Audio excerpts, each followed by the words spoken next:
This video is for information and educational purposes only. Why? Because I don't want to go to jail.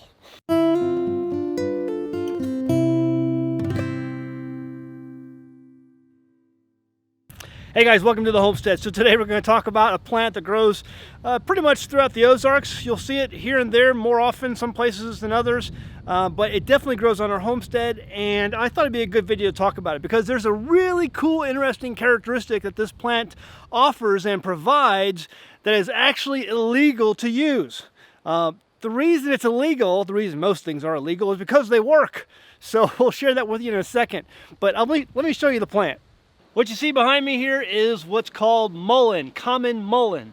It has lots of different names. Common mullein, great mullein, cowboy toilet paper, Indian toilet paper, Hig candlewick, Indian ragweed, bullock's lungwort, Adam's rod, hare's beard, ice leaf, Woolly's mullein, velvet mullein, blanket mullein, beggar's blanket, Moses blanket, poor man's blanket, Our Lady's blanket, an old man's blanket, Feltworth, velvet dock, and mullein dock. Mullein actually means soft in French.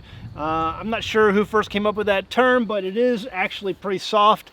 I've always heard it referred to as Indian's toilet paper or, cowboy toilet paper.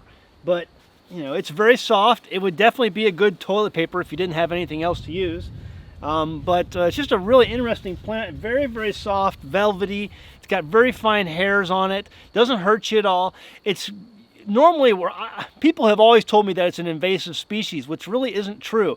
But the reason people think it's an invasive species is because when the pods grow up in its second year, it takes 2 years for the seeds to come in, but its second year, a big rod will come up, and then there'll be all kinds of seed pods, and each seed pod holds about, 700 or so seeds.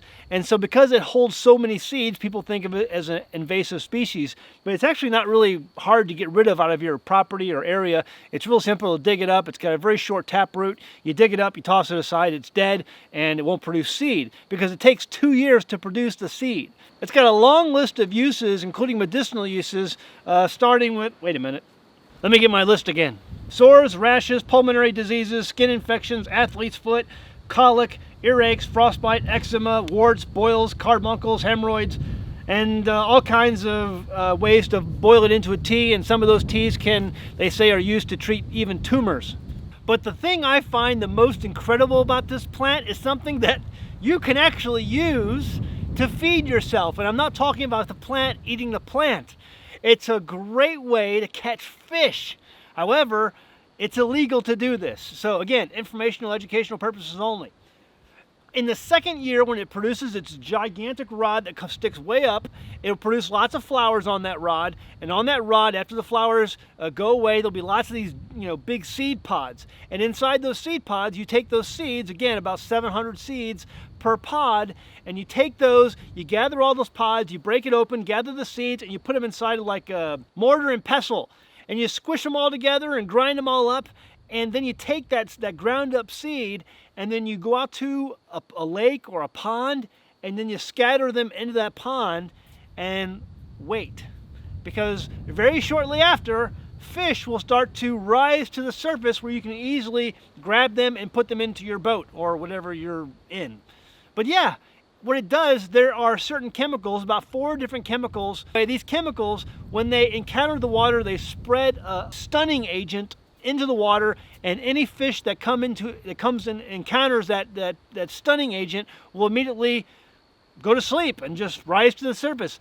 I don't think it actually kills the fish. What it does, it actually stuns it for a period of time, allowing you to easily catch the fish and then putting it into your boat, or going out and waiting and putting the fish into a net or something like that. But easy way to catch fish, and it is definitely illegal in almost every state in our country. There are certain laws that are written that prevent you from using any type of chemical, natural or otherwise, for catching fish. So you cannot, but see, this is something that indigenous people and Indians and natives from other countries and even this country used to catch their fish. And they were smart enough to be able to understand that you couldn't do this but maybe once a year. Because if you did it more than once, all of the population of the fish are going to be gone. So let's just say you go out to a pond, a small pond or a small lake, and you put these seeds out and you disperse them and you go out there and you catch all the fish. Well, it doesn't kill all the fish. There are some fish that are going to make it and survive and not be affected by these seeds. However, if you go out there year after year or month after month and do this over and over again, when you get these seeds, there won't be any fish alive. And so most of the indigenous peoples that you read about who do this practice, they will do it once a year or maybe once every 2 years so that they can continue to make sure that the fish in these ponds and in these lakes continue to thrive and grow and reproduce themselves. It's very effective. And so that's why they used to do that, because it's very effective. You can't do it too many times, otherwise you won't have any fish. But this is an amazing plant, the mullein plant, the plant that you see often. It's often referred to as toilet paper, or Indian's toilet paper is what I've always heard it. The seeds that it produces will catch fish. You actually do the catching, but it allows you to catch the fish. Again, information and educational purposes only. I'm not telling you to break the law. I'm just telling you that if it was legal, it would work. All right, we'll leave it at that. See you next time on the Homestead.